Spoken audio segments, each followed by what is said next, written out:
What up, though? Sure I got my volume right. What up, though, fam? This is Dwayne Barnes, MPA, and you are tuned into African American Studies 477 Power and Protest. Today's date is Sunday, June 1st. It's the first of the month. Shout out to Bone Thugs and Harmony. And it's Black Music Month, the start of Black Music Month. We'll talk more about that as we get going. So we are here today for African American Studies 477 Power and Protest, the virtual Black History class that I've been doing since February this year. We started earlier this year. Well, let me take a step back. When the current administration took over, it was a whole bunch of people wondering, scared, whispering, pispering about, what was going to happen, how would we handle it, and what we would do moving forward. And me being an African American Studies major, I studied at Howard University and Eastern Michigan University. Yeah, I was one of those guys that studied African American Studies. I looked at this as an opportunity to do two things. One, share my gift, my passion, my calling, and then also to show that our ancestors already laid out a blueprint for us to maneuver forward. We just have to figure out where we stand and how we're going to navigate it in our generation. So I started the first class, 477, Economics of Jim Crow, looking specifically at the era from Reconstruction 1877 all the way until 1954 over 4 classes, specifically tailoring that class to 3 economic and political perspectives. W.E.B. Du Bois and his Talented Tenth, Marcus Garvey and his Back to Africa, though it was called a lot of other things, and Booker T. Washington and his what people called accommodationist perspective. And that was a way for us to look at how we navigated the winds of Reconstruction and weathered the storms of the nadir period of Jim Crow. And we navigated through that to all the way up to 1954. So that was talking through the Great Migration in the early 1910s, through World War I, through Harlem, through World War II, and up into Brown versus the Board of Education. We started this class 9 weeks ago now, 9 of 10 classes that we'll be doing in this one. And we started with Brown versus the Board of Education as the backstop. And we started with, okay, I see that. Okay. Yep. And we started with the Montgomery bus boycott and Emmett Till. And from then we've gone all the way through. And now we're here to week 9. And we'll talk more about what week 9 has for us. But before we get into all that, let's get into a little bit of the objectives of this course. So I'm sharing my screen.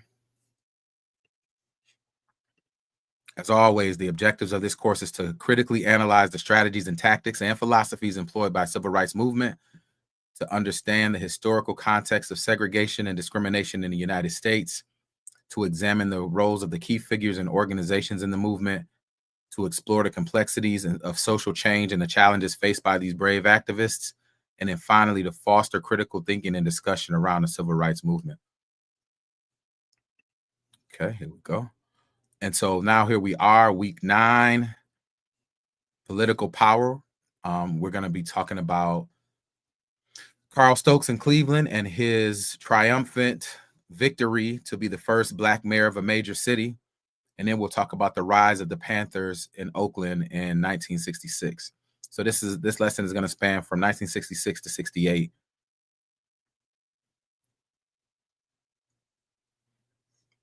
Let's do a couple of homework things before we get going. Oh, I asked a question last week. If anybody has the answer, feel free to drop it in the chat.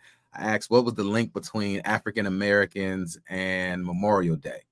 And so I'm going to give you a couple minutes. If you got that, drop it in the chat.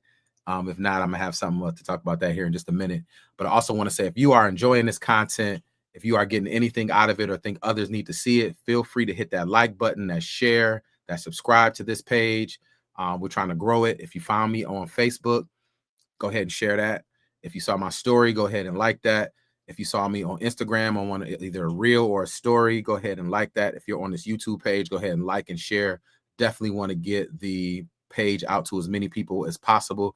Not necessarily for a selfish intent, because I'm giving this stuff away for free, but the fact that, we can share this kind of information and ensure that, we can get this message and this messaging out to as many people as possible. We created it. And to make a long story short, yeah. And I'll dive a little bit more into that as we get through our lesson, but that's exactly it. So let me get this out the way and let's get started having this good discussion. Oh, before I get into that, let's take a moment to celebrate Black Music Month. Today is the first day of Black Music Month. If you don't know, June is Black Music Month, and to celebrate Black Music Month, so there's only 2 more classes left, or 1 more class after this one in the AAS 477 Power and Protest class.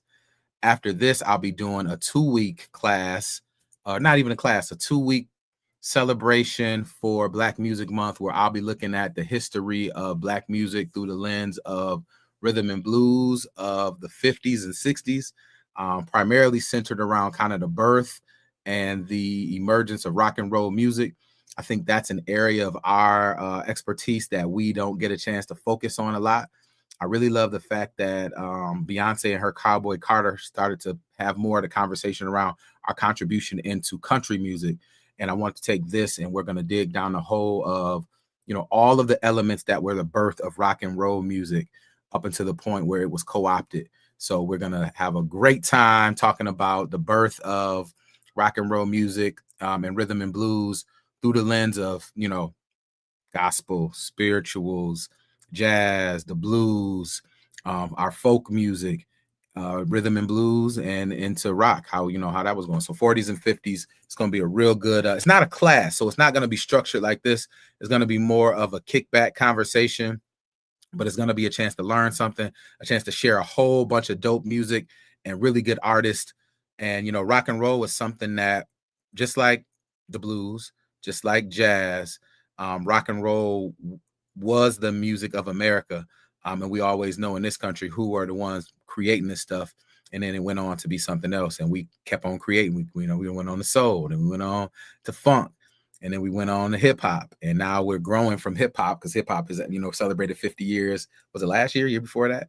So yeah, so as a fine class student said here, we created it, talking about Memorial Day. We're gonna talk about how we created and these many different genres of Black music, of American music, with a specific focus on kind of the birth of rock and roll and the roots of rock and roll through rhythm and blues. So a little bit of hard bop jazz in there, a little bit of just regular rhythm and blues, the birth of rock, a little bit of soul, a little bit of pre-Motown stuff, because I'm a Motown head. You can see that, and we'll touch on that a little bit, but we kind of know that story, and it'll be another time to have more of that discussion. And then after that, we'll be starting our summer semester of AAS 477, where we have our Black Power course,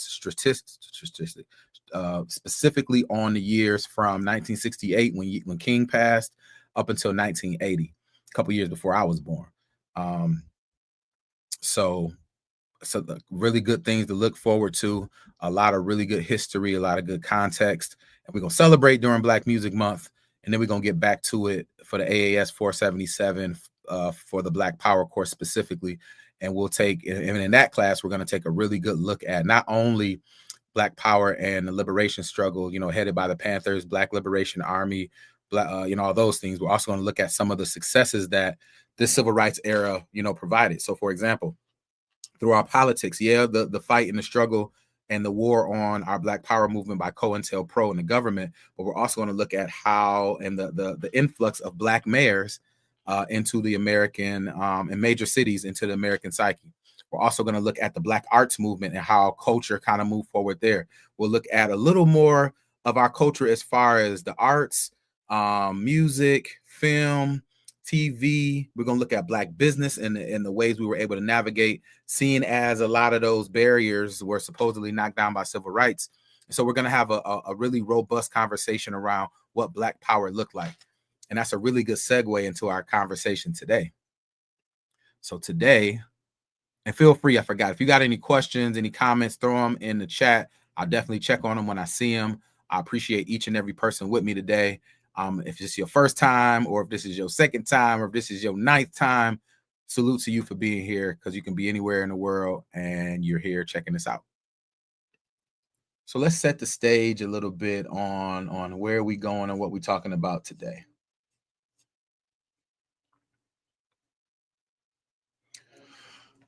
So we're to the point where a couple of weeks ago we started to transition into Black Power. It was a true kind of transition, I would say. 1964s, when we started to see this kind of movement from the traditional kind of civil rights that got us up until that point.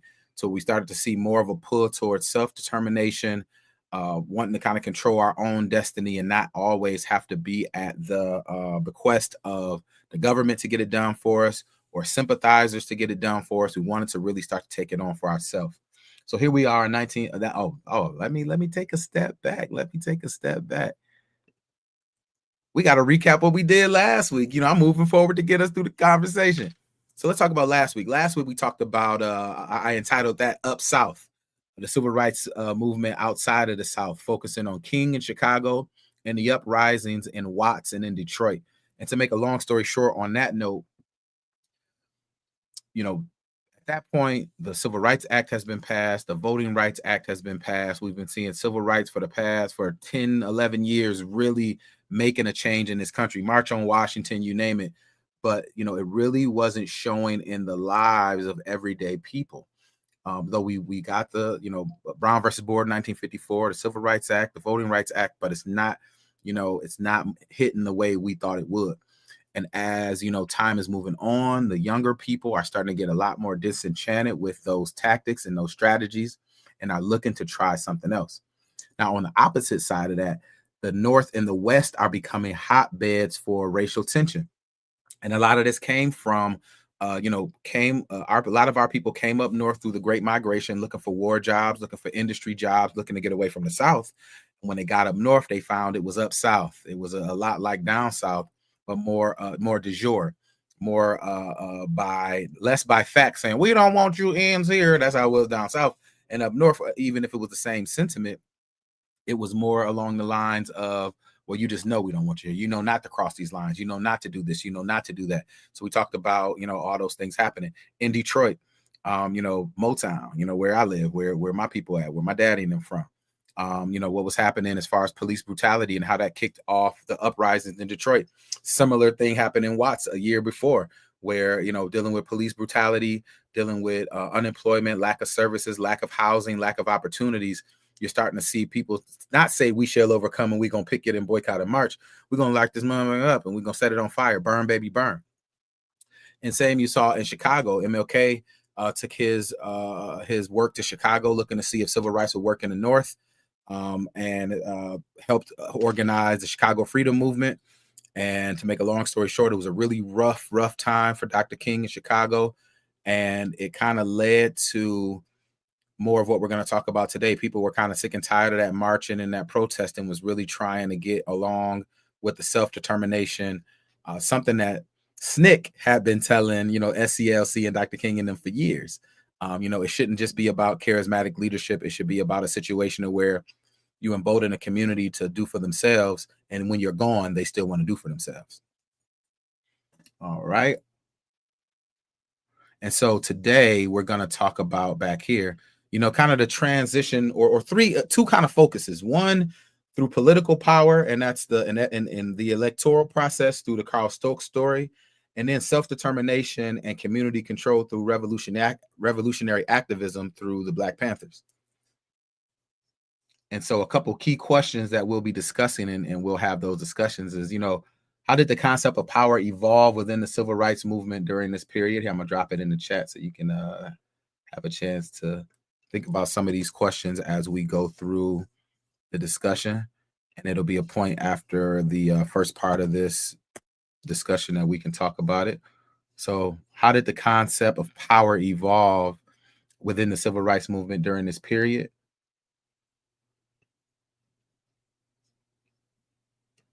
Second question, while we're going through some of this information, I want you to consider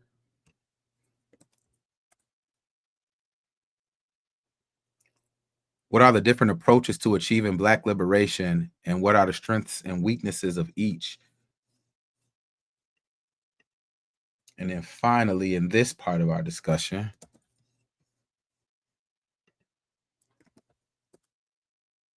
how did these moments challenging the existing power structures and the dominant narratives of American democracy. So how did us challenging this, how did that kind of move us forward? So let's get my deck up here and we can get into some good stuff and we can enjoy some of this Sunday here together.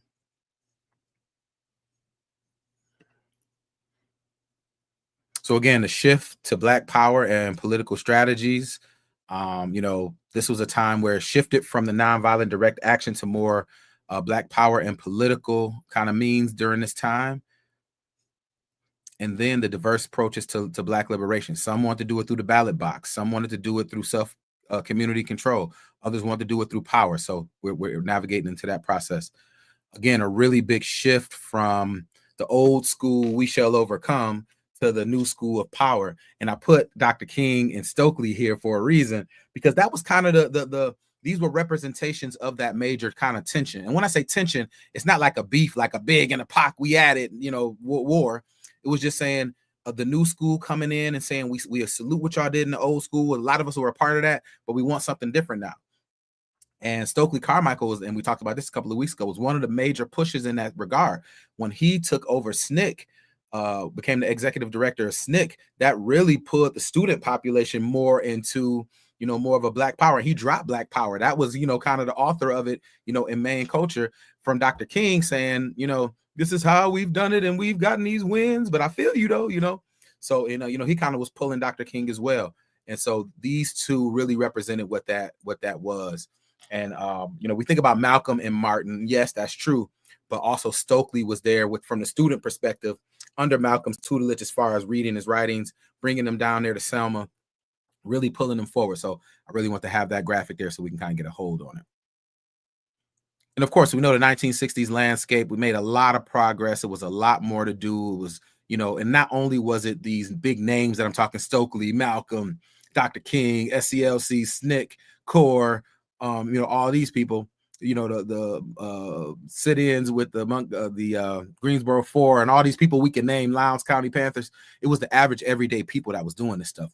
So after you left Montgomery, after you left Greensboro, after you left Birmingham, those people still had to live there. So I always want to give my props and salute to the average everyday people who were there organizing in their own communities, be it a doctor, be it a lawyer, be it a teacher, be it an organizer, be it a student, be it an old man or old woman that always just now getting the guts to be able to do it. So, that landscape, it was a lot going on. And this is specifically just on what we were doing. And then we also saw the emergence of Vietnam and who were first to be drafted and sent overseas. So a lot of this unrest was starting to build.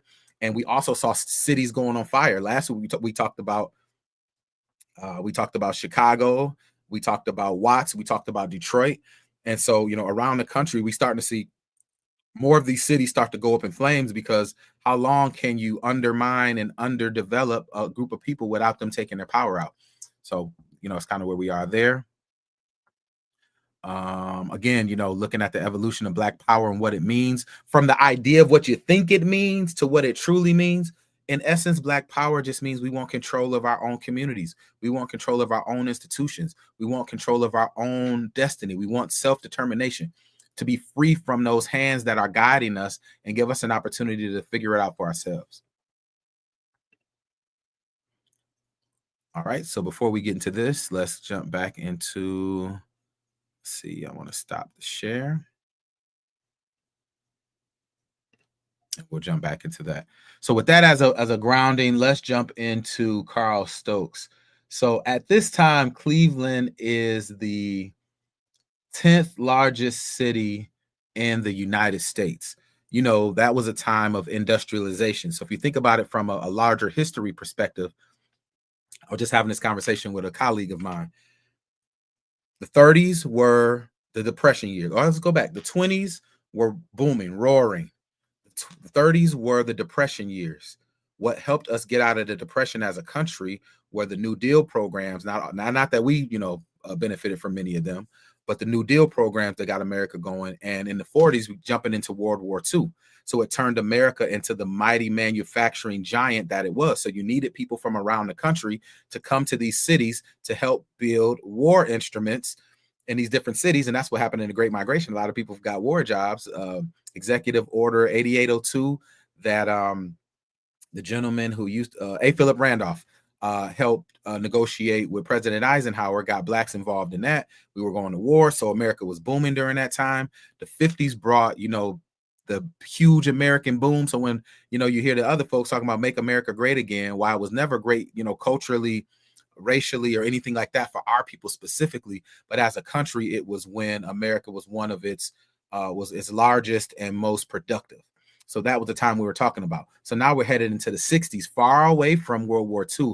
The cities are starting to deindustrialize in that you don't need all of that no more. The power of cities and blue collar work is losing its steam. So you have cities like Cleveland that are, one of the largest cities in the country. And so now you're looking at a city that's very interesting, a city that's known for its manufacturing power, a city that's known for having a strong European presence there, immigrants. And so you're dealing with Ohio and Cleveland, and you're putting this thing kind of in context. So a little more context to that,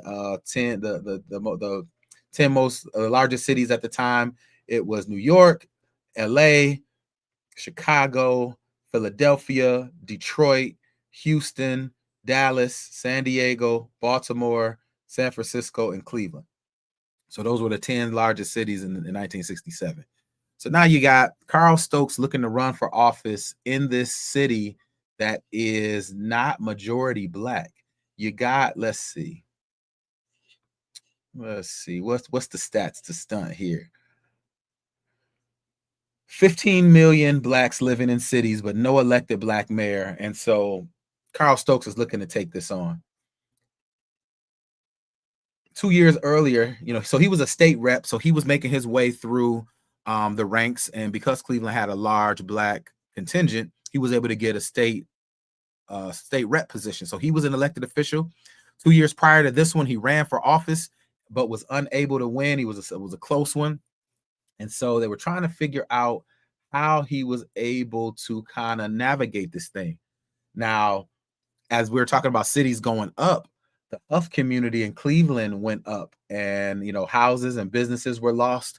It was a fight between black folks and the power structure. And so now the city is at a crossroads saying, one, we don't want this city to be the next Detroit or the next Watts as far as those, very big uprisings. So how do we kind of navigate that? The incumbent mayor, Ralph Locker, was the mayor, and he was more of the law and order candidate and trying to say, we're going to put things in order. We're going to deal with it, and we're not going to let these guys be rebels and do all these things. But he's dealing with the industrial decline, like I was talking about earlier, and rising unemployment. So if it can't go to that factory no more and make them saxophones like we used to make, or make that car part that we used to make, or make whatever we were making there, now people are starting to get uneasy, and you having to deal with this burden. Now you're dealing also with a city with a third of its housing that's substandard. But that wasn't really a top issue for that campaign. The major piece was, Cleveland was 35% black and 65% Eastern European. So in this race, Carl Stokes couldn't run a traditional civil rights kind of approach. He had to have, I don't want to say, I'll say a moderate, but when I'm talking about moderate, more of a, I'm here to be the mayor for all people. I want to see a great vision for this city for everybody, which is a challenge. You couldn't run a civil rights campaign, and you had to run on a straight kind of ticket, and you had to keep everybody's issues up front, and then try to blur the line of race. And I'm not saying this as a bad thing. I'm saying think about these as political strategies. Okay, I'm a black man. I'm a state rep, handsome brother. I'm going to try to figure out my way through this. I can't do what would work because we don't have a majority. So what are some of these creative ways we can come up with to get me to run and win in this city? And so now you're going to start to see some of the sophistication that comes with electoral politics. So, when you're marching and you're picketing and you're protesting, that has its place. But here we're talking about turning people out, getting them to trust you, and getting them to cast a ballot for you. So that's why this Stokes story is so unique. During 1967, with all those elements that we're talking about, how do you elect a black man, in that situation? Let's see how they did it. And so Carl Butts, the campaign manager, said, you had to get white support, but you also had to ensure that 35% turn out. And so they had a huge voters registration and get the vote out campaign to ensure that everybody turned out. By late summer, they added 30,000 people to the rolls. You know, it's always an election in like July and then in August, or in August and in November or something like that. I got to make sure what it is down there. And so, you know, there was an uphill battle because, you know, as I said, people were starting to get disillusioned with the system. So some of the brothers and sisters were like, man, I'm disillusioned with the system. It ain't never gonna happen. If you remember back when if you were of voting age or anything like that, when President Obama, however you feel about him, was elected, the number one thing is they'll never elect a black man. They'll never. So it kind of pushed you out of the realm of even wanting to do it. Some people were just like, nah, mate, this is gonna be the time we can do it. So back then they're having that same kind of discussion. And so they're looking to get people out, they're trying to firm them up, and they did a really good job of doing that. Because a record number turned out in the primary, and in Carl Stokes' race, 96% turned out in the black community, and 52% turned out for him in the white community. So he's starting to show that now you got some momentum in this race. Fast forward, now you're getting to the general election. The next election was August the 7th. And now you're going Stokes against Seth Taft. And Cleveland was an 82% Democratic city. So usually whoever won the Democratic primary, they walking on into, you know, the job. But what they saw this time was an influx of people who didn't turn out. Because remember, only 52 turned out for, not only a majority, 52% turned out for Carl Stokes. So you had the other 48% that were saying, oh, we ain't happy about this. We don't want this. They probably were saying they not like us for this city and that ain't what we want. And so they went to the Republican candidate saying, look, man, anything we can, whatever we got to do, we don't want anything winning. And so now you had a situation where now you're facing a general election. The racial issue is starting to bubble up a lot more. And salute to those who were willing to stand up and say, you know what, I'm willing to go for the best candidate. And I think this brother is the best candidate. Salute to them. And so during one of the debates, Stokes mentioned race and being not welcome on that side of town. And it was a turning point for the race because some of the undecided started to go with Taft, who was the Republican candidate. And in that, Stokes started to really struggle to kind of hold on or make any headway into that percentage that he would need. So now we're talking voting strategy, we're talking tactics. There's less of the civil rights stuff that we've been talking about. Now, how do you get people out? What do I have to do to appeal? So the first thing you do is you go back to your black vote to ensure that you got your support, shore up your base. And so that's what he did. So, you know, the race was coming down to the end. Day of, ballots were coming in. Taft was in the lead. And everybody thinking like, dang, it's about to go down. It's a wrap. But they found out that they still had a whole bunch of precincts to report. And those whole bunch of precincts to report came from the black community. So by 5 a.m. the next day, the tally was counted. Stokes won to be the first black mayor of one of the largest American cities at that time. And it was a monumental moment, not only for black folks, but for America as well. And I say that because that was one of the first times that you actually saw that there are, or I'll say this, when we talked about Selma, and we talked about the March on Washington, and we talked about the March for Freedom, James Meredith, we started to see that there was this underlying coalition of people of different race, creeds, gender, religious beliefs, economic beliefs that were coming together to say, you know, civil rights is what we want, and we want to make that happen. Well, this is an example of that. You don't win a city that is 65% white without having some people there saying, you know what, we believe in what we're doing. We believe in this thing. And one thing that civil rights, and that's why, you know, if you go back to, you know, I always focus on the I Have a Dream speech from the economic perspective. You know, we come to cash a check, promissory note, X, Y, and Z. But the part that everybody loves was, you know, black men and white men, Protestants and Catholics, Jews and Gentiles, black man, white man, all these folks can come together and stand in the harmonies of freedom, or whatever he said, however that goes. This was kind of an example of that. And it was also an example of an amazing, nuanced political campaign that you put together. How the do you put together a campaign like that in 65? The whoever was the campaign manager and the organizers and the door knockers and the message people and the funders and the donors, putting together that kind of campaign back then was magical. And so he won. 2 months later, Gary, Indiana, a smaller city, but a Midwestern city, an industrial city, elected Richard Hatcher, who was the black mayor as well. So with that being said, let's take a moment. Let's look at this commemorative video, and then we'll go into the deck and kind of fortify what we just watched. So I'm going to share my screen, and we'll talk about that. Any questions that you have, any comments that you have, feel free to drop them in the chat, and then we'll talk about some of these questions that I dropped in the chat here too. So I'm going to share my screen. Give me just a minute. Watch a couple-minute video, and then we will be ready to roll.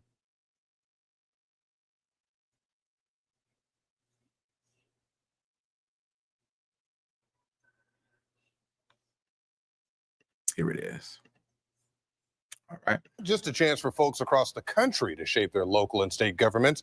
Also an opportunity to reflect right here in Cleveland. No election victory stands out more than this. Our city's first black mayor, Carl Stokes. That's right, Frank. And today, on the 50th anniversary of that win, News 5's own Cleveland legend, Leon Bibb, is here with us tonight to reflect on these past 5 decades. But first, we want to reflect on Mr. Bibb's coverage of Carl Stokes and his brother, former Congressman Louis Stokes, over the years. When he was elected mayor of Cleveland, Carl Stokes became the first black to lead a major American city. In 1967, Stokes, great-grandson of a slave, campaigned against Seth Taft, grandson of a president. Don't vote for me because I'm a Negro. But God knows, don't vote against me because I'm a Negro. The legacy of his accomplishment is still with America in the faces and accomplishments of other black elected leaders nationwide. Stokes' brother, former Congressman Louis Stokes, remembers the times. As mayor of the city, he gave black people positions they had never held before in any government, in any city. When Carl Stokes was elected mayor of Cleveland in 1967, he set in motion a change in the political landscape of America. After Stokes, there would be thousands of blacks who would be elected to high political office. But let the records show that it was Stokes of Cleveland who paved the way. Truly never before have I ever known the full meaning of the words, God bless America. Thanks all.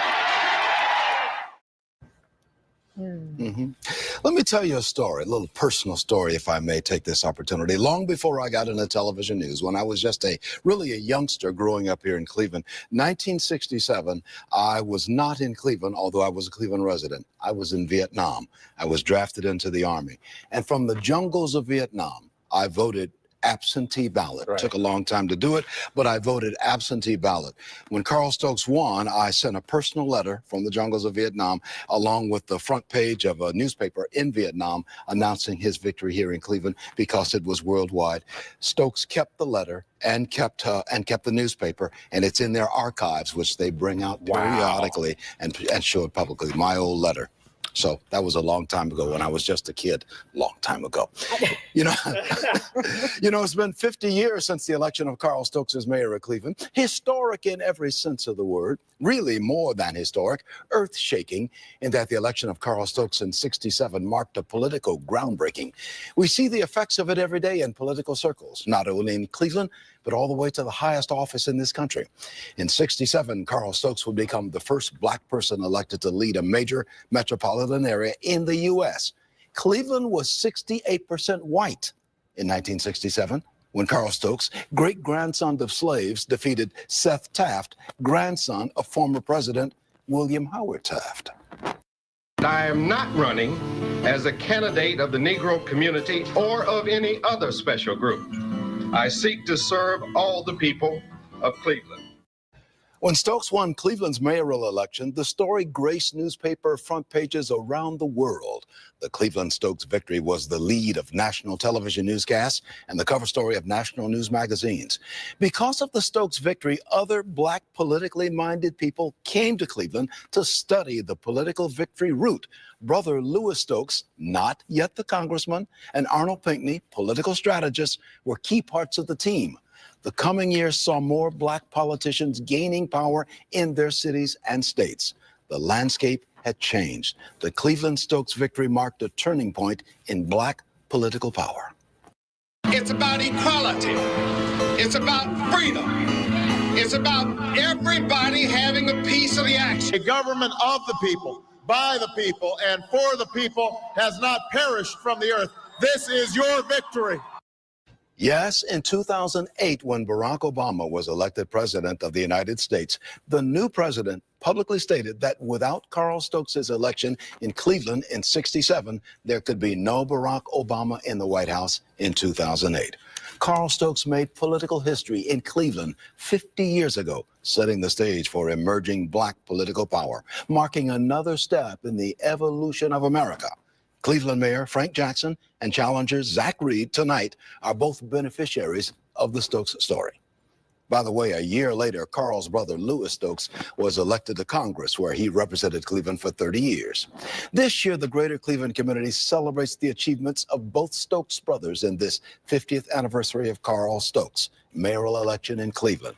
It was a political landscape shift. This election season, it is something to think about. It is a 50-year-old Cleveland story which resonates today in so many, many ways. I'm Leon Bibb.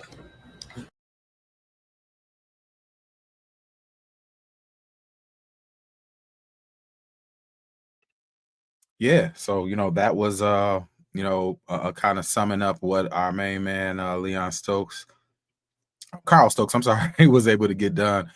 So quick question: did anybody know about Carl Stokes prior to today? Anybody have any knowledge on that? Feel free to drop it in the chat. Yes, no. Or if you have any answers to the questions, how did the concept of power evolve within the civil rights movement during this period?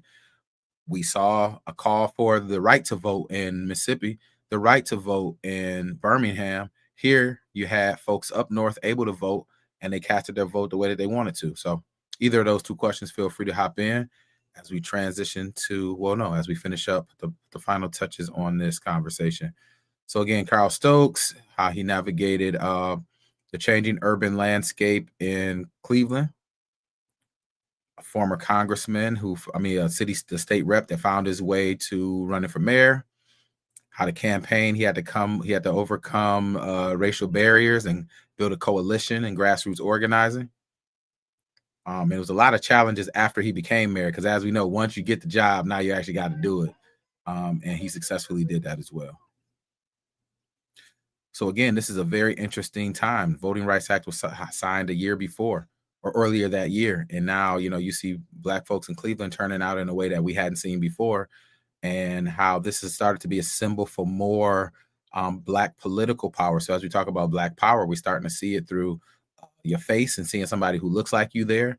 And later in the next class, we'll talk about, cities like Atlanta, cities like Chicago, cities like DC, cities like Detroit, major American cities that, the civil rights movement and black power brought, black elected officials and into Congress and elsewhere. So this was the beginning of a floodgate that would open, and that would open so many other economic opportunities and social opportunities as well. So as we say, power to the people, and as we're looking through the right to vote and all that picketing and protesting and legislation passed, now you can start to see some of the fruits of that labor.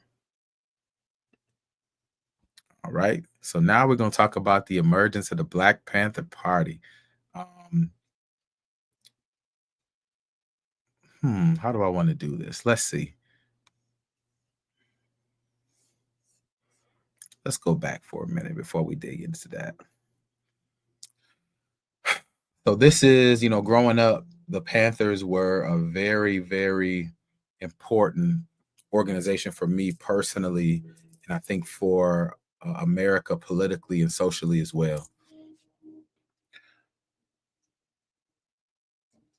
Bobby Seale and Huey P. Newton were ahead of their time, I would say. If you think about the leaders that came before them, just the big names, we know Malcolm and Martin, we know Stokely, we know John Lewis, we know Ida B. Wells, we know Fannie Lou Hamer, we know all of these names. But the Panthers represented something different. They represented a youth movement. They represented college students. We fail to remember that, you know, Brother Huey and Brother Bobby were college students at Merritt College. These are college students. Huey P. Newton went on to get a doctorate and join a fraternity. So we're talking about, you know, the same kind of student profile that we would have in SNCC. And that's why later Panthers and SNCC tried to merge, and we'll talk more about that as we get going. But the Panthers were born out of a year after Watts up in Oakland, way up in Oakland. If you ever been out to California, you know anything about geography, that's a long way north. You know, one thing that I remember them saying in some of my readings and some of my research is that, you know, Black folks in Oakland had more contact with the cops than they did with any other city officials. We're talking about the judge, we're talking about the city council, the mayor. And the role of the police in the Black community has been highlighted in our conversations as we were moving. We talked about Detroit, where that was the problem. We talked about Watts, where that was the problem. We talked about Chicago, where that was a problem. We talked about a bit of the Harlem riot, where that was the problem. You know, so it always seemed to be at the hands of the authority. The brutality was a big concern for them. And you know, the founders of the movement were influenced by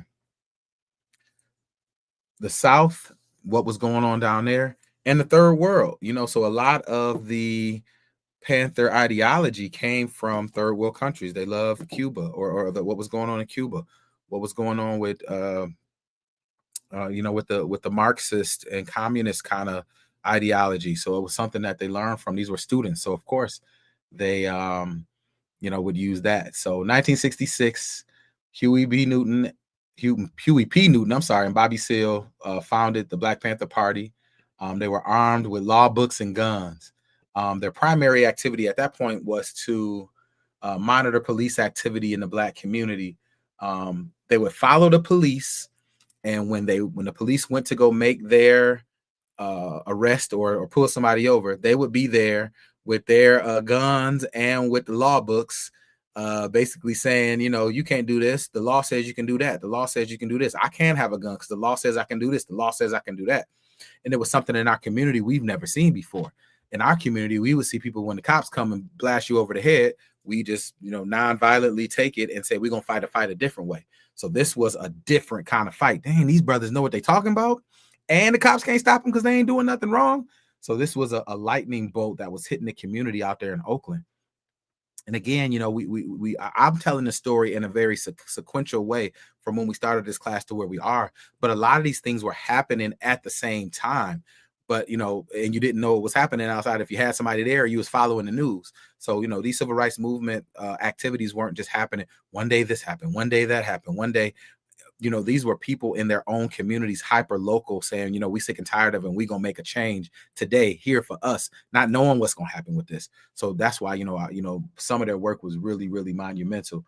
You know, they were using the law as a tool, as opposed to being, you know, held in contempt by it. They were saying, we're gonna leverage this, we're gonna leverage it all day, and they did. So, you know, open carry was legal at that time. So you could carry a gun, a weapon that was loaded by law. So that, you know, they weren't violating any law.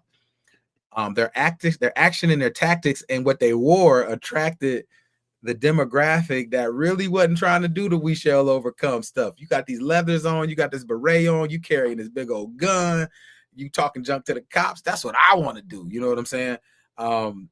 And it's disrespect to say this, but I'm saying it tongue in cheek, and I'm saying it with nuance. They was the gangster rappers that the NWA and them was trying to be like. You know what I'm saying? These were people with, you know, with a mind, with action, understanding how to move with the law, and they look good, and they was fly. So, you know, these were the original, and I won't say gangsters, the original revolutionaries that end up being turned into gangsters by main society.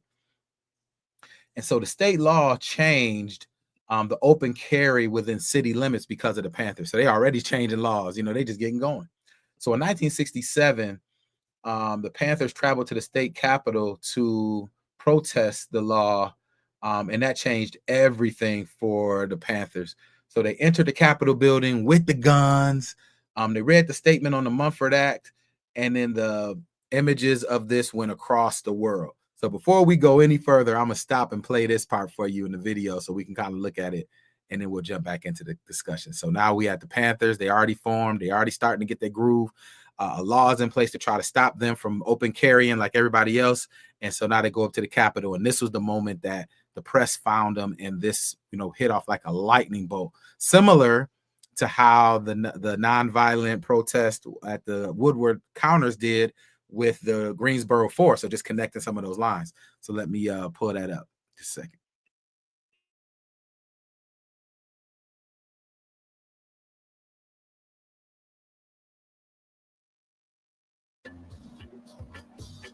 In Oakland, California, the search for power began on the streets.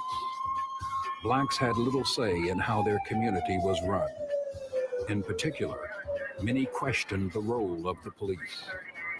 The police throughout the Black communities in the country were really the government.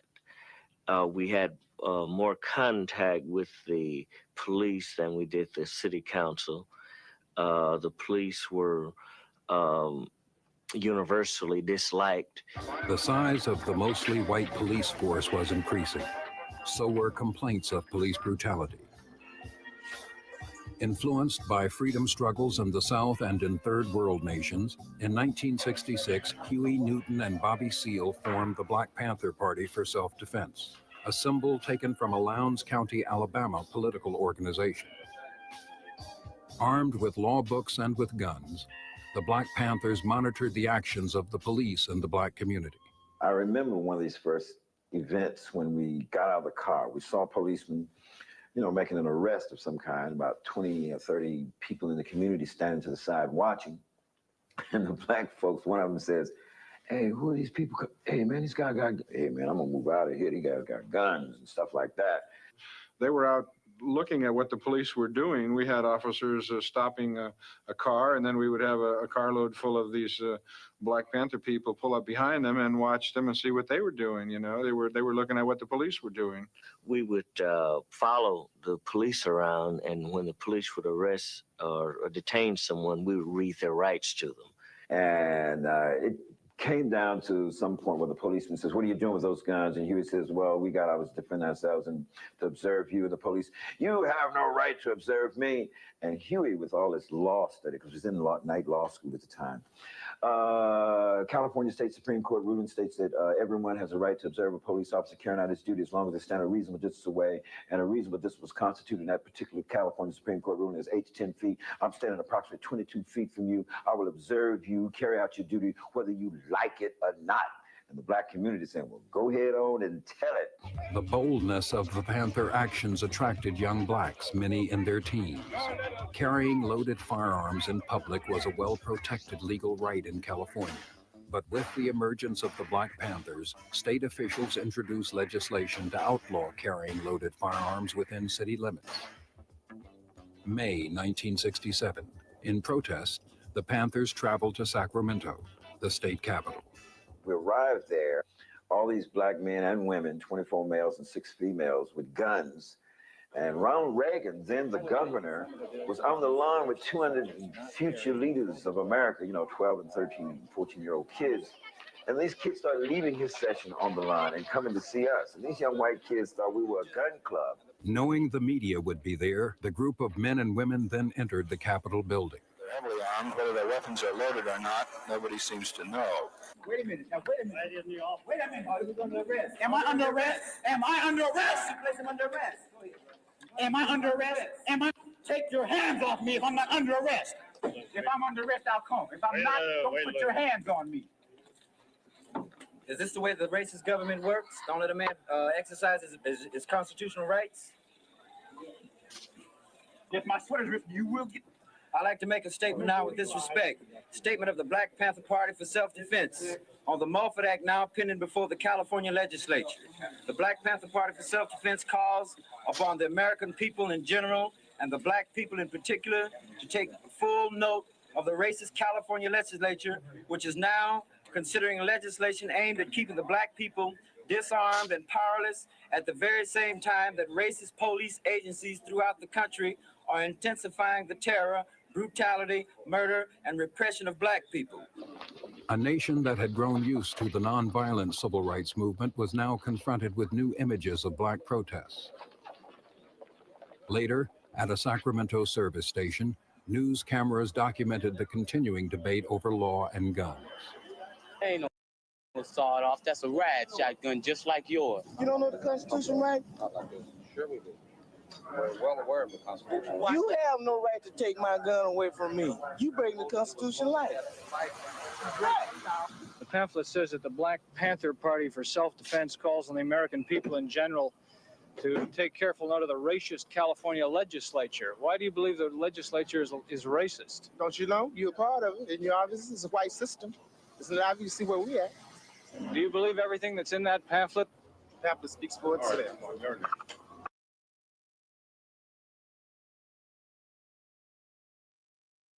Yeah, so this is a brand new deal that we've seen. Everything else that we've watched along the way, well, there may have been a small confrontation. Do you believe in freedom? Should we be free? Those kind of things. And I still admire what they were doing back during those civil rights times. But now you've seen a brand new Negro. You've seen a brand new person. You've seen a brand new approach to understanding law, understanding context, and understanding what you can do and what you're not willing to do no more. So that was a phenomenal thing. So from there, once the press pick it up, it was a lightning bolt across the country. You're starting to see these brothers from Oakland is doing this big thing, which led to two major things. One, you got a new kind of voice for what this looks like, but you also have now increased scrutiny from local police, state police or state government, and then the federal government. We'll talk about a lot of that as we move forward in the next class. This is just kind of a cursory glance from the Panthers from 66 to 68. The next class we'll dive in them from 66 all the way until the 80s or 82 or 80 when they go defunct. So the movement caused pride and wanted people to be a part of the struggle. They try to say they broke these laws by going up in the California legislature and doing this, but no laws was violated. But they got charged with disturbing the peace. So the media captured what they were doing, but like with Stokely's comment prior, down and headed to Jackson, Mississippi on the Meredith March, they totally misconstrued what the Panthers were doing and what they were trying to be a part of. Saying that their basic kind of premise was we don't hate white folks. We hate oppression. We hate the murder of our people. We hate unemployment and military service. That's what we don't want to do. We don't want to be unfairly targeted when we aren't given the rights that we should be having here at home. So this led to the Panthers starting a newspaper, the Black Panther. And, they knew the power of image and words were going to capture our people. And so started the paper. Eldridge Cleaver was, a journalist and a writer. Fresh out the pen, became the Minister of Information, and he led the paper's marching. And so one of the big things that the Panthers were able to do was to build a new image of what a police authority was. They called him the pig. They start showing this big old fat lazy pig, and they said we're going to personify the cops around this image of being a pig.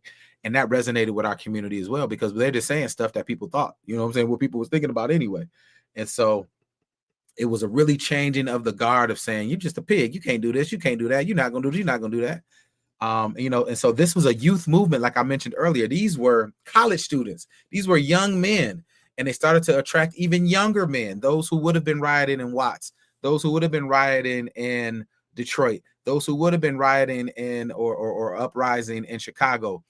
And they started to pick up on the SNCC membership, because we'll look at later on down the conversation where SNCC, the Student Nonviolent Coordinating Committee, started saying, oh, we students too. This is what we feel. This is what we think too. But that also led to some kind of tension within the organization when you got these, more street kind of characters and some of these college characters that both believe in freedom and revolution, but maybe see it in a lot of different ways.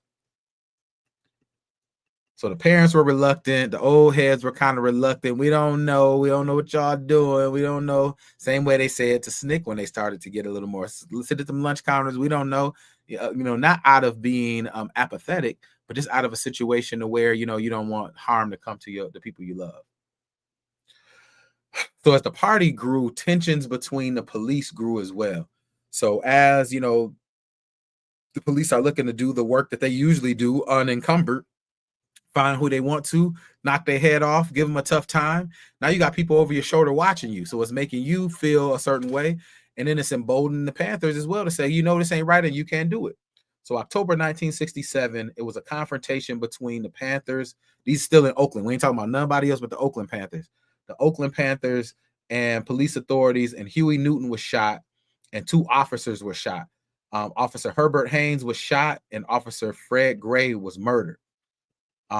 This put a lot of new pressure on this young party. They just started in October 1966. It's October 1967, so they still getting their wheels up under them. And now you got Huey, your leader, arrested, and you got a cop that's dead. The perfect kind of makeup for what you want to see from the power structure to say, told you they were bad. Let's do something. Let's put them out. Let's extinguish them now. So, this kind of led to kind of a rebirth of trying to say, okay, this is what the Panthers are all about. So let's take a minute. We talked about all this political stuff. Let's talk about what the Panthers were truly about.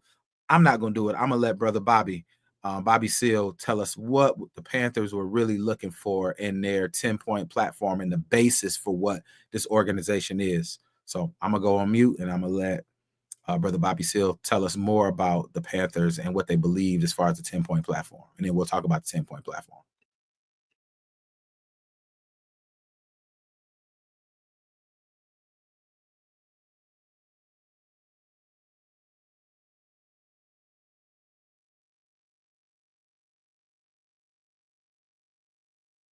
To explain to you also your soul.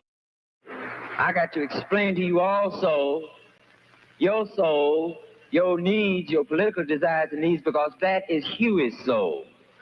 When we first organized the Black Panther Party for self-defense, he would say, Bobby, he says, we're going to draw up a basic platform, just basic, that black people can read. He says, we don't want to go real elaborate with all these essays and dissertations and all this stuff, because the brother going to look at that and he can say, man, I ain't got time for that. I got to go see what I can do for myself. It's just a basic platform that the mothers who struggle hard to raise us, that the fathers who worked hard, that the young brothers in school who come out of school semi-illiterate, you say we want freedom, we want power to determine the destiny of our black community, full employment for our people. Number 3, we want housing fit, decent housing fit for shelter of human beings. Number 4, we want all black men to be exempt from military service. Number 5,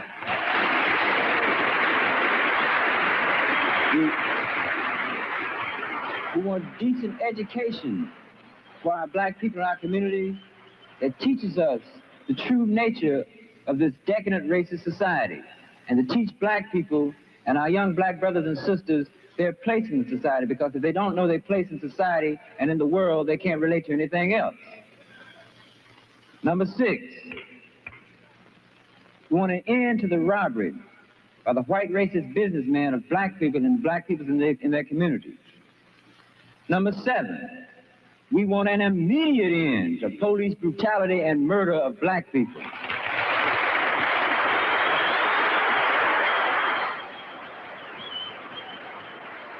8, we want all black men held in county, state, federal jails and prisons to be released because they have not had a fair trial, because they've been tried by all white juries, and that's just like being tried in Germany being a Jew.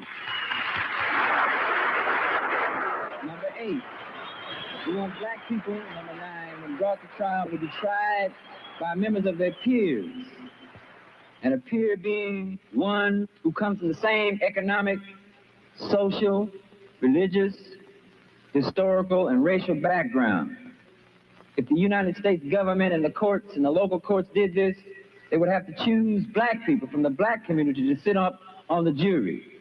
They'd have to choose some of them mothers who've been working 20 years in Miss Ann's kitchen scrubbing floors like my mother done done.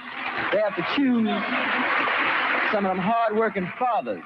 They have to choose some of those brothers who stand on the block out there wondering where they're going to get a gig. They're going to have to choose these black people. And number 10, he would say, let's just summarize it.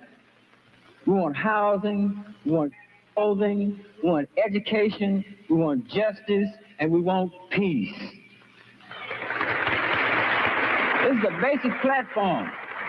In case you never knew it or not, of all the things that you've heard in the press, of all the derogatory statements that's been made in the press about Brother Huey P. Newton and I, of all these derogatory statements to guide you away from seeing this basic platform that Huey was talking about for his own people. We have to learn to look through the white press. We have to learn to see what's going on.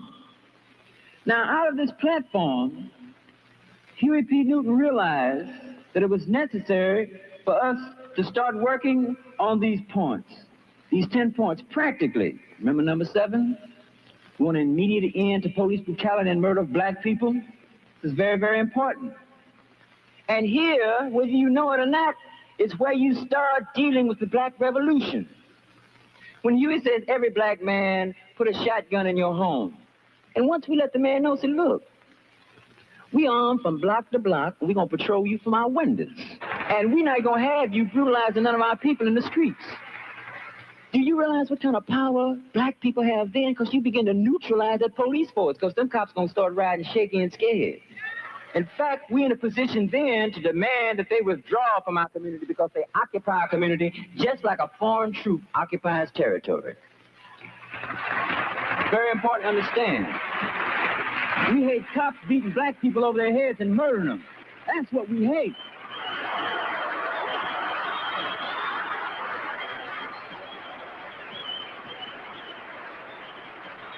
If you got enough energy to sit down and hate a white person just because of the color of their skin, you're wasting a lot of energy. You better take that same energy and put it in some motion out there and start dealing with those oppressive conditions, and you're going to find out just what you hate and what you're going to stop.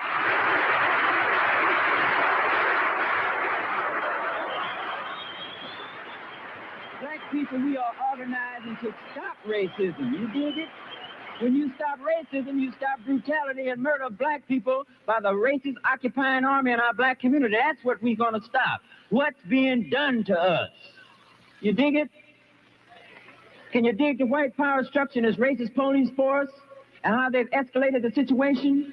That before Watts there was 1,300 cops, now there's 6,000 cops patrolling black people. That in Oakland they had 350 cops.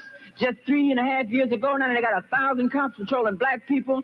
San Francisco's doubled its police force, and every area, major metropolis where black people live all across this country, they've doubled, tripled, and quadrupled their police force, equipped them with tanks, all kinds. We got to stop it, brother. Let's get together and unify.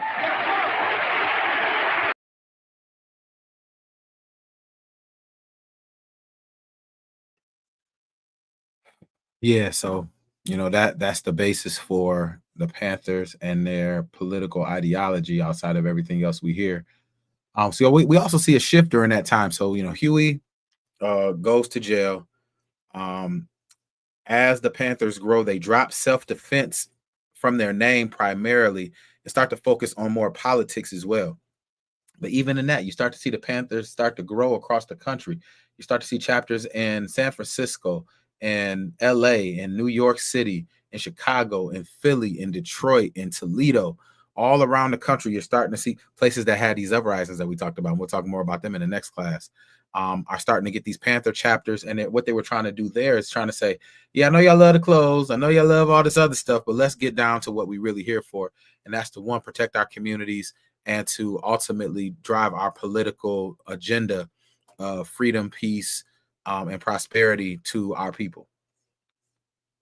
So as you move forward in the early Panther timeline here, you see that they start to build some of these social programs. So the Panthers were big on building institutions, and that's what civil rights kind of showed, is saying, okay, We want access to have those things to what y'all got, but maybe we want to build them ourselves. That's what Black Power was about. So the free food program, the free breakfast for children's program, political education programs, health clinics, schools that they were building. They were really about building social change and institutions, so we didn't have to rely on the larger society. We didn't have to say, please, can I come into your hospital? Please, can I go to your school? Please, can I get some food from you? We wanted to have the ability to build that for ourselves. And that's what those Panthers from Oakland were really trying to get across to us. Regulators, mount up. Yeah. Let's see what we got here.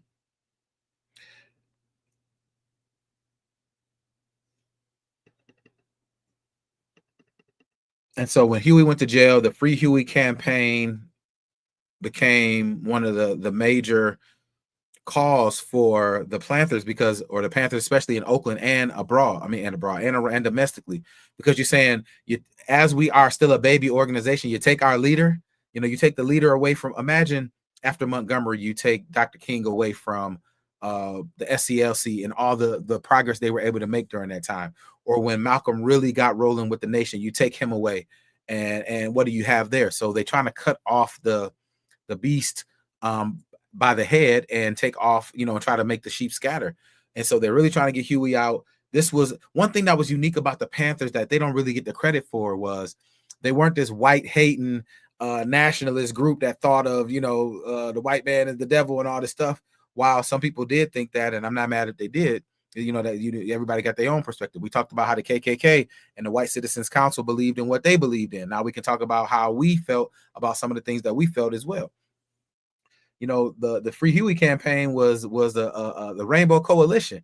You had whites, you had Mexicans, you had blacks, you had Latino, you had everybody. You could have gay, straight, because this was also during the hippie movement. So a lot of people who wanted to see justice happening and it wasn't, came under the Free Huey banner, which caused some confusion as well in the party, to where people want to kind of navigate.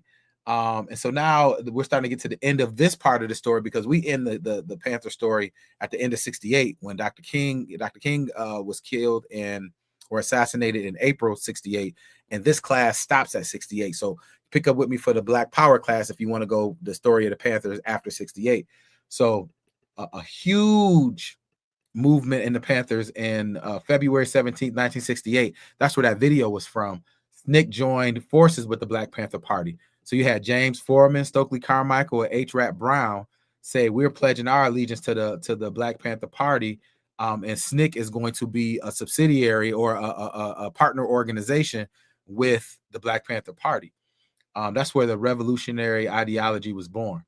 Another big, a couple of days after Dr. King was murdered, April 6, '68, the first member of the Black Panther Party, 17-year-old little Bobby Hutton, was murdered by Oakland officials. So at this time, what would typically happen was police would raid a Panther headquarters or a Panther home where they knew Panthers were, and the Panthers would defend themselves against brutality like they said they would. Shots would ensue and folks would end up dead. 2 Panthers were shot, 3 officers were killed, and little Bobby Hutton, who was 17 years old at the time, was murdered, which was another turning point for the Panthers. By the fall of '68, Huey was convicted for murdering the officer and sentenced to 10 to 15 years. 2 years later, that would be overturned.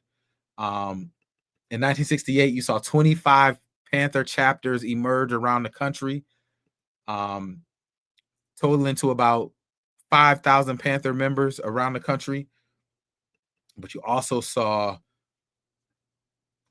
government surveillance increase and an all-out war from our government, our FBI, against the Panthers and the revolutionary organizations.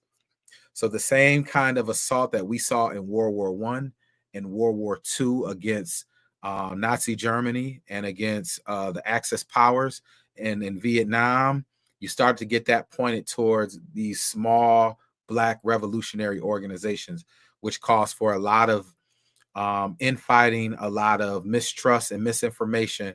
And we'll talk more about that as we move forward. So over 5,000 in the U.S. at that time. And 1968 ended with the Panthers, kind of feeling the growing pains and trying to figure out what was next for their organization.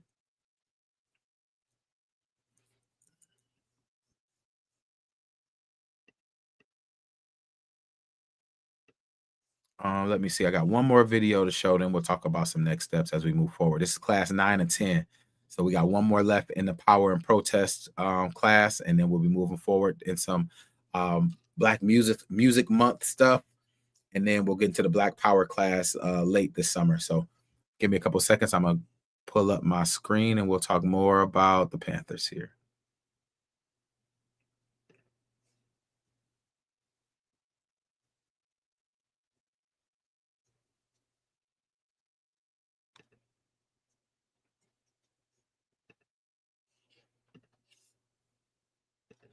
Movement, some concluded that nonviolence and the focus on integration had failed.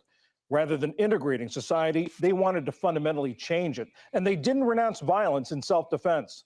Their cry was Black Power rather than We Shall Overcome.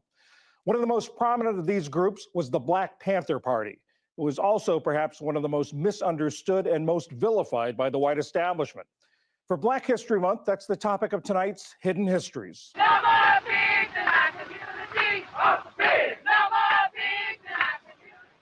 The Black Panther Party was revolutionary in both its goals and its tactics.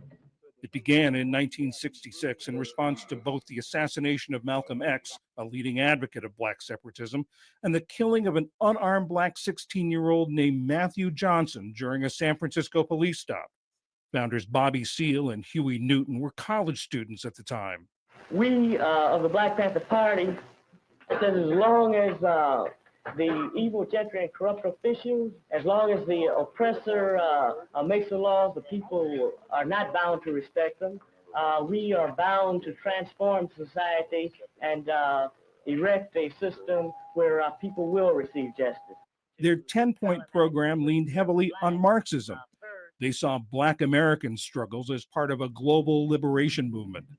In America, Black people are treated very much as the Vietnamese people or any other colonized people because we're used, we're brutalized. The police in our community occupy our area, our community as a foreign troop occupies territory. They provided community services called survival programs to promote self-determination. Free food, especially breakfasts for school children, free health care, and voter registration drives. They established schools in 9 cities. We cannot stand these oppressive foreign troops in our community. Women made up roughly half of the Panther membership of about 2,000, and they often held leadership roles. From 1974 until 1977, Elaine Brown was the head of the National Party. But it was the group's paramilitary displays that drew the white establishment's attention and alarm. Members patrolled neighborhoods in black jackets and black berets, openly and legally carrying weapons. For many white Americans, a photo of stern-looking Newton holding a rifle and a spear became their image of Black Panthers. FBI Director J. Edgar Hoover called the party the greatest threat to internal security and ordered surveillance to expose, disrupt, misdirect, discredit, or otherwise neutralize the Black Panthers. Tensions with local police led to deadly clashes.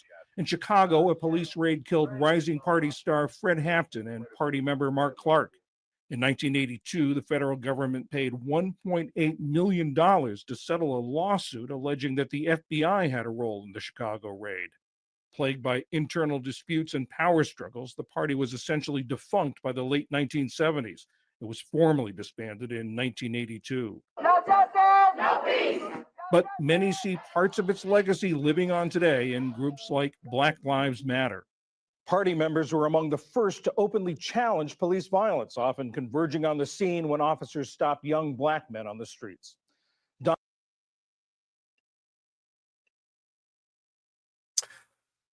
Yeah, so, in a nutshell, the rise of the Panthers was a beautiful thing. It was a revolutionary thing. It was a service-driven, protectionist kind of thing that was misinterpreted by the power structure, and it was assaulted by the U.S. government that led to its early demise in a way that Well, we'll talk about that as we move forward, but in a way that was very disruptive, disheartening. And if you think about the timeline, by the late 70s, you kill revolutionary action. And by the 80s, you bring in crack. 90s, you bring in mass incarceration. And so, this was a deliberate kind of response to what we've been talking about as far as civil rights and Black power. Let's see. So that's not the end for the Panthers. This is just the beginning, because they go on through the 70s, and it's a whole kind of deal, along with the Black Liberation Army and some other revolutionary acts that we see. So I'm opening it up to any questions, to answer any of those questions we dropped, and to kind of talk about what's next. So as I mentioned earlier, we have one more class left in the AAS 477 Power and Protest. Class number 10 is when we'll look at the final years of Dr. King, post-Chicago, focusing specifically on his plight against the war in Vietnam, the sanitation worker strike in Memphis, where he actually lost his life, and the Poor People's Campaign, another economic protest that they were looking to bring to Washington. And then we'll look at kind of a sum total of what went on in the civil rights movement and bring that portion 54 to 68 to bed. And we will kind of reflect on what we saw there. I can't believe it's just almost 10 weeks already. I feel like we just started yesterday. And then from there, we're going to do a 2-part Black Music Month celebration. Less of this, less than the class stuff, more of a celebration, talking documentaries and listening to music and talking about artists and their impact, just celebrating Black music. This is a celebration.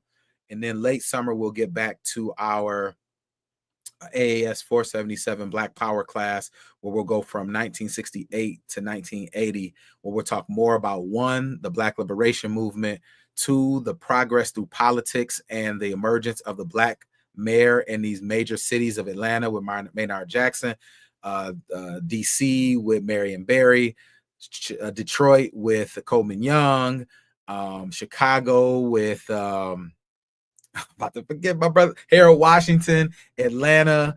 Who else we got? It's a ton of them that we'll talk about to see, kind of how that had an effect politically, economically, and socially on these cities that were experiencing this urban decline or this industrial decline, and trying to figure out what was next.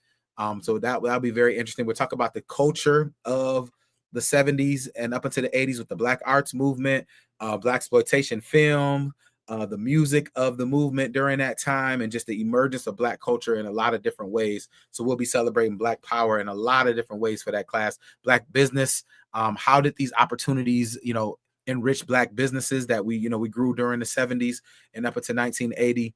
And education, how did we navigate those things? So looking at kind of the fruits of civil rights, and kind of where did we go from all of these sacrifices we made? Don't see no questions in the chat, so we're good there. I really had a great time with this conversation. I kind of treaded lightly on the Panthers because we're gonna go deep into them next time.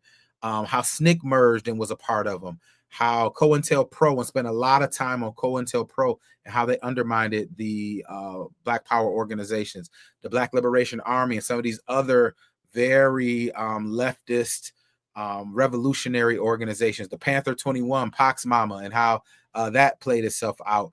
How cities and how our arts, the Black arts movement, the Harlem 2.0, how we were kind of ingesting this Black power and pouring it out in poetry, in music, in fashion. How Black exploitation came to kind of maybe undermine later some of our progress with the pimp culture and the drugs. And just to kind of take a breath on what was going on in Black culture during the late 60s to the late 70s, and we'll stop at 1980.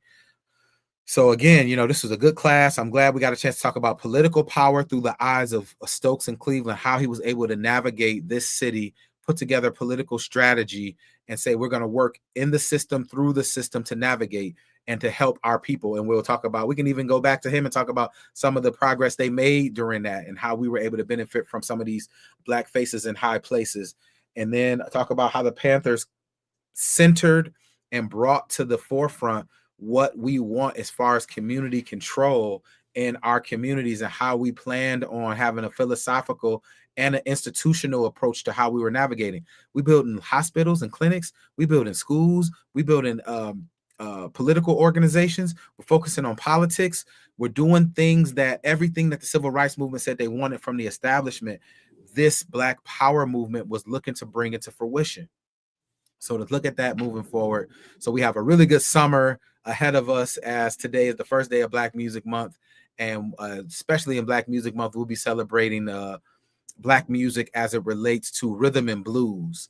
Not the R&B that I came up to in the 90s and the 2000s, but the roots of rhythm and blues from jazz and blues and folk music and the seeds that planted early rock and roll and moving from there. So we'll celebrate a 2-part series on that, and then we'll move into the Black Power class. If you've been enjoying this class, if you've been enjoying any of this work, be sure to drop a like, make a comment in the chat. If you saw me on Facebook or on Instagram, drop a like, drop a share.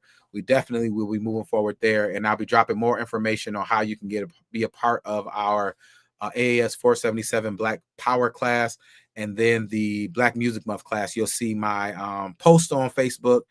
You'll see my posts on Instagram, and you can just take part of that. It's more of a celebration, less of a class. We're just going to celebrate Black music for the rest of the month of June after we're done with this. Next week, last class of the AAS 477 Power and Protest. We'll look at the last years of Dr. King, and we will highlight his work in Memphis and his work with the Poor People's Campaign, and we'll definitely move forward. I thank everybody for being here.